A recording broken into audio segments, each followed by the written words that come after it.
Folks, welcome back to the PlayAction podcast brought to you by playactionpools.com. Got a special guest, got Jack Concannon from the Notre Dame football stats and analytics. They do a great job, great follow on Twitter for all Notre Dame fans. It is ND_FB_analytics. Follow them on Twitter. Also have a podcast, Shake Down the Numbers. Irish fans will understand the reference there. Jack, thanks a lot for joining us. Of course, man. Thanks for having me on. All right. Like I said, you guys do a great job, breaking down the numbers and the stats. And I just want to ask you, obviously, analytics is really starting to make, some headway in the football space here. How would you describe, the overarching goal of the analytics movement? To me, the way I look at it, and it's kind of a layman's terms, basically it's like you guys are trying to identify, more accurate metrics to decide, how well a player or a team is doing based on the traditional stats that we've always dealt with that don't really always provide, that good picture. How would you describe what you guys do? Yeah, I think that's really accurate. I mean, the statistics we use, I think, they're not magic bullets. They don't explain everything, but they're better than yards and touchdowns and kind of the yards per carry and just the stats that everyone's used to looking at. So I think that, our goal is just for a long time we've been able to explain what's happened in a game or what happened on a drive or whatever, 50% of the way. Can we get to 60? Can we get to 70? Just by looking at it a little bit differently than people have in the past. Because none of the stats we use are particularly complex. People who are way smarter than me have built far more complicated models, far more complicated statistics. Every stat we use, you can explain in 30 seconds. And whether people like them or not is kind of there up to them. But, nothing we use is super magical or complicated. So just better than yards and touchdowns is how I like to say it. Yeah, and one of the most important ones I feel like to understand, as I've been trying to brush up on this stuff myself, is EPA, right? Can I explain what EPA is? Yeah, so EPA stands for expected points added. And basically it looks at, on a given play, how many more points that play added or subtracted from your drive in expectation. So instead of looking at yards, you could have an 8-yard play, but on 3rd and 13, that's not very valuable to you. On 3rd and goal from the 8, it's spectacularly valuable. So I think it's easiest to look at through a hypothetical. Let's say, completely hypothetically, if you're on the 1-yard line on 4th and goal, you have a 90% chance to score and a 10% chance to be stopped. That's not right, but hypothetically. That would mean your drive is worth about 6.3 points at that stage. You have a 90% chance to get 7 points. You have a 10% chance to get 0 points. So if we hand the football to Kyron Williams and he scores, now the drive is worth 7. Assuming that you don't miss the extra point, which you couldn't assume against Cincinnati. But it's worth 7 points then. So that's a play that added 0.7 points to the game, ultimately. So that's just what we're trying to look at is on a given play, how many points in expectation did it add to our score? So the stats where we source them from, they just look at over the course of a full season, when teams are in this situation, how many points do they usually score on that drive? And it accounts for clock and down and distance and all that good stuff. So that's what EPA is. And to your point, that's kind of the bedrock stat we use. We look at other stuff. We look at Pro Football Focus and a few other ones, but that's really the bedrock stat that kind of replaces yards, you might say, for us. Okay, perfect. All right, so Notre Dame, obviously tough loss to Cincinnati last week, at Virginia Tech this weekend.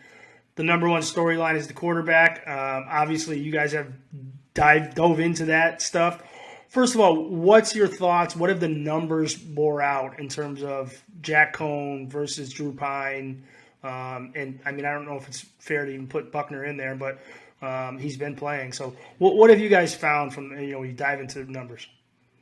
Yeah, there's a few ways to look at it. I think that, Pine's sample is so small still that it's a little hard to know what you have in him. But I think we can establish that Cohn so far has been a more accurate thrower. if you look at adjusted completion percent, which it treats drops as completions and then filters out throwaways. Cohn's at 71%. That's 82nd out of qualified quarterbacks. Not great, but it's around average. Pine doesn't even qualify for like the sample size requirement, but if you throw him in there anyway, he's tied for 143rd at 57. And I think that last game bears that out a bit. And there were some great plays from Pine, and there were also some really inaccurate misses and a few miscommunications and stuff, which you expect to see when a guy is splitting reps the way that he had been. But I think so. What everyone wants to know, we think Pine should start next weekend, and the reason for that is Cohn leads the country in EPA loss to sacks. He's cost the Irish offense 35 points by taking sacks in 4.5 games. That leads the nation, and some of that's on the O-line, but not all of it. I mean, most of it is probably on Cohn. According to Pro Football Focus, who people can take or leave what they say, but we're 36th in offensive line pass blocking, which is well above average. And I think a lot of the stats guys that know a lot more about football than I do also have that view that the offensive line has been okay, but it hasn't been like we shouldn't be leading the nation in EPA loss due to sacks. So I think that while we're a little hesitant to kind of anoint Pine and that there's been some issues, there's been some accuracy issues, we want to see the offense. If it's not going to succeed, let's not succeed in a different way. Like let's not hit our head against the wall in kind of the same way of taking these sacks that stall out drives. I think Pine just the ceiling's a little higher. We're going to find out what we have for next year. It's just more informative to go that route, and I think it's also just from less of an analytics perspective and more of just a pure sports perspective. The way that Cincinnati game played out, you start Cohn, he comes out, Pine comes in. It seems really difficult to go back to Cohn at that stage. I'm not sure how you sell that in the locker room.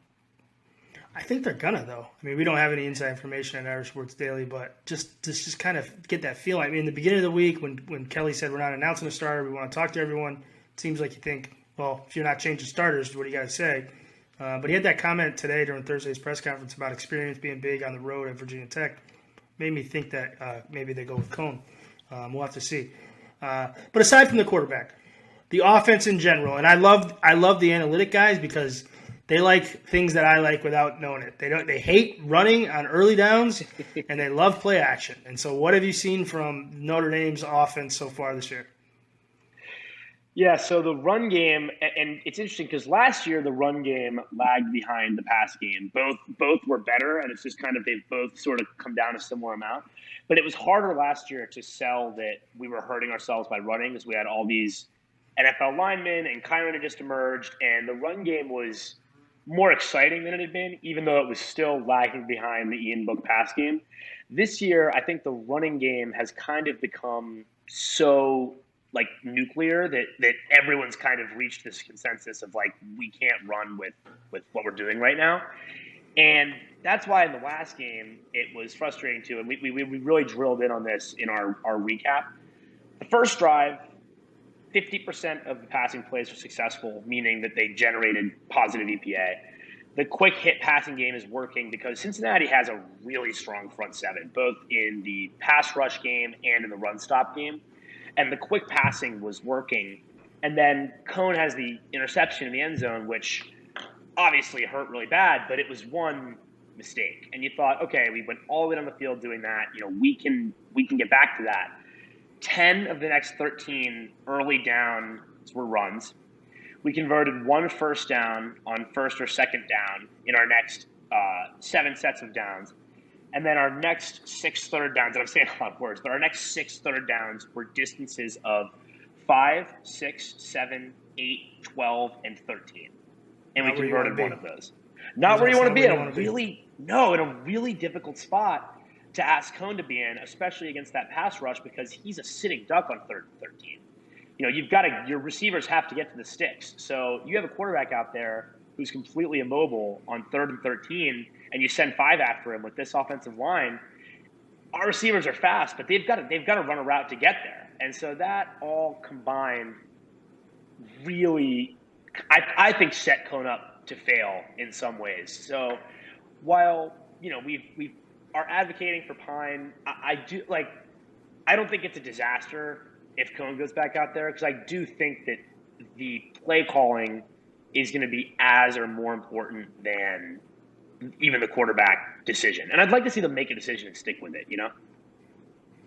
Yeah, absolutely. And the Buckner thing, we mentioned him earlier. He brings a little. He brought a little jolt early on, and I think situationally it's okay.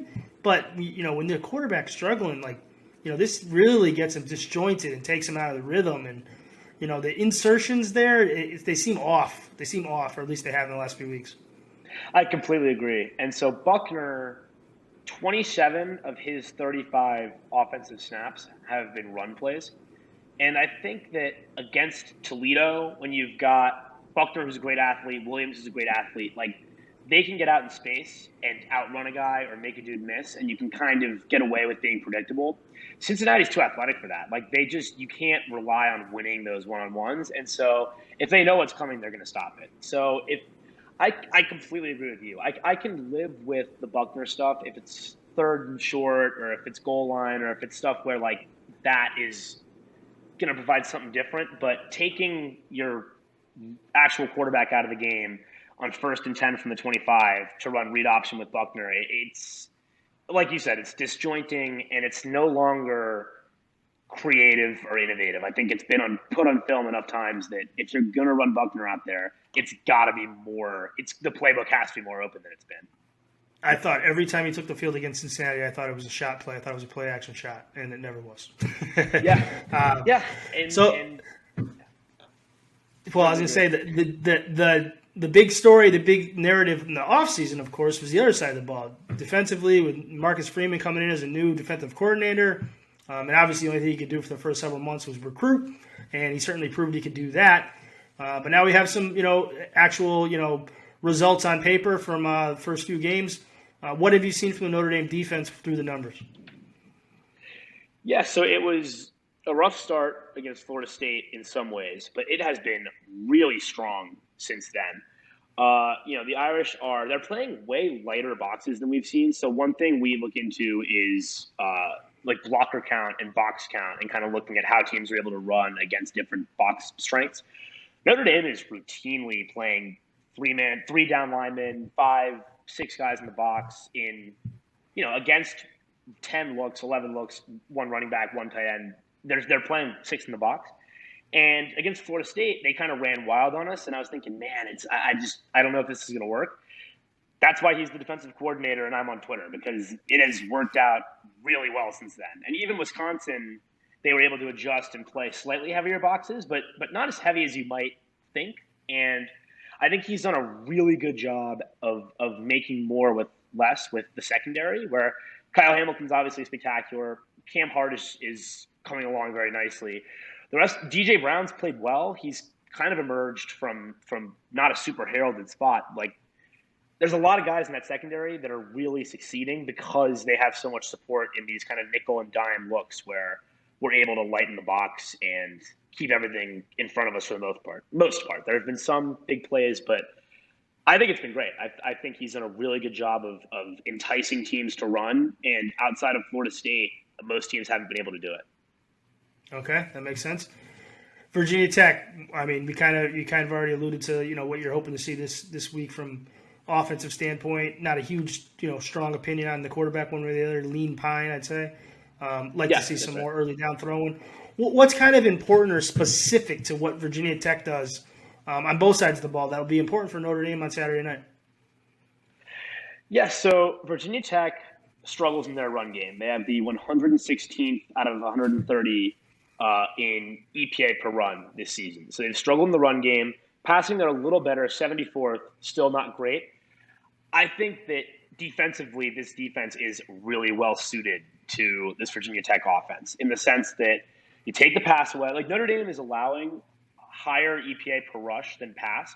Both are negative, but that's very rare. Passing is generally more efficient.